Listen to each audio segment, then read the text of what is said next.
thanks so much for joining me as Project Complete hosts an industry panel this morning. Just a reminder that we are funded by the National Science Foundation, and our mission statement as a project is to prepare and connect potential laborers to industry needs in order to grow the region's economy. And our project is focused on the instrumentation field, and we have several people here today to talk to us more about that. I'm going to let you guys introduce yourselves. My name is Derwin Davis, senior recruiter based out of North Little Rock, Arkansas for Union Pacific Railroad. I've been in the railroad industry for 26 years and have worked various roles within the railroad industry. I'm Matt Pullen. I'm the operations manager for PCI Electric. We are a electrical instrument company focused primarily on industrial clients in the power, pulp and paper, wood products, special chemicals. My name is Caitlin Martin. I'm an HR manager at Warehouser based out of the North Louisiana area. So we are a timber and wood products facility with locations all over the country.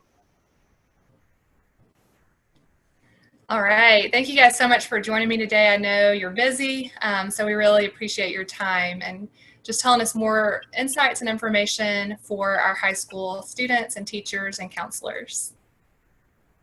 Okay, so our first question is, what is the job outlook in instrumentation? Okay, I'll take that one. The job outlook, as we all know, the economy has taken a very hard hit right now as a result of the COVID-19 crisis. However, we are still currently hiring at various locations throughout the 23 state network. Within the railroad industry, our business is directly driven by the state of the economy. For example, if you as a consumer are not purchasing televisions and electronic equipment, food, from the food you purchase when you go to the grocery store, you name it, we haul it. But if the consumers are not purchasing product, that directly affects the businesses that supply the product. Our job as a company is to transport these goods throughout the United States so that we could actually get those products, including food or drink, to the houses, to the individuals that use these items each and every day. You know, our hiring demand is directly also affected by individuals that are retiring from the railroad industry and based upon site-specific needs. So it's based upon regional location within your local area or local economy. If we need to hire people, it's based upon the demand for that location. Okay, thank you. That's great information to know. The next question is, what skills do your employees need? I'll go ahead and take that one.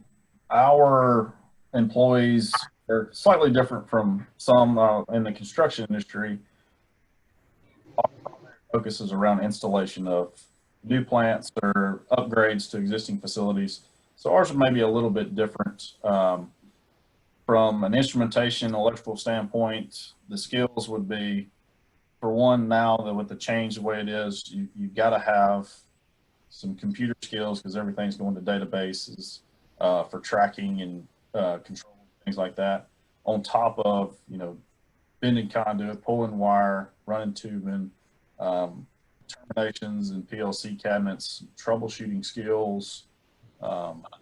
That's from our side. I would say in our industry, there's about an 80% of installation and a 20% of more of the troubleshooting and stuff out of that. If you go to a plant, it's going to be more maintenance driven and to where they're upgrading, more focused on efficiency items and small installations. Maintenance and only 20% of the installations. Okay, that's good. All right, next question. What are the benefits of an instrumentation career? And kind of a side question, what's a good pay range? Sure. So I would say that it's an ideal career in that it's in high demand and it's super stable from that perspective. So it doesn't matter if you live in a large town, a small town, um, especially in manufacturing, companies need people with this skill set. That you can live from that perspective. You could live anywhere you want, really, and kind of work for whatever's important to you. There's also a lot of opportunity to grow in this. I would say anywhere from an entry level role where you can get into really growing and being, just highly valued and a huge asset to a company. So from those entry level roles, you may be looking at least for us, somewhere around the $22, $23 range an hour. But you can make up to as much as I would say $40 and $45 an hour. And that's just assuming you don't really want to be a leader, right? If you would like to be a manager or, move up in the organization, there's a lot of opportunity for that for people with this skill set. That is a great opportunity. And actually, I didn't realize this till just now, but all three of you are from different industries. So we have transportation, we have manufacturing, we have construction. And in all three cases, you need people with instrumentation skills. So that's really neat and just shows, like you're saying, the widespread opportunity. Then the last question I have is, how should a student decide between a 2-year and a 4-year program? Alicia, I can answer that. Coming from my personal experience, I did both, actually. I first got out of high school and decided to attend a 2-year VOTEC. And what I did with that was I didn't feel that I was really ready for college yet. That was just my personal opinion. And so, I think there's pros and cons for both 2-year and 4-year. They're definitely, I guess it's kind of based on the individual and their different career paths that they would choose to go down. The pros for a 2-year degree would be, for one, to start off with, is a less expensive education to do that. And you get it done pretty quick, and it's from a monetary standpoint, I think you're ahead of the game. So especially now with the, people talking about you're ahead of that. So with the 2-year, it's going to be more hands-on. So based on the individual, if they want to do more of your manual labor and the hands-on, depending on what kind of inside the 2-year program or choose. And there's also, from what I've seen, there's going to be an endless demand of with a 2-year degree throughout all industries.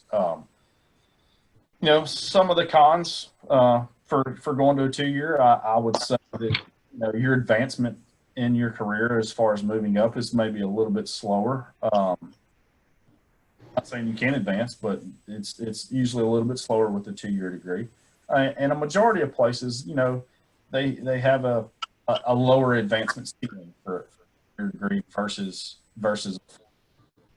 the 4-year degree is outstanding. I think it opens up a lot of avenues, some pros for that.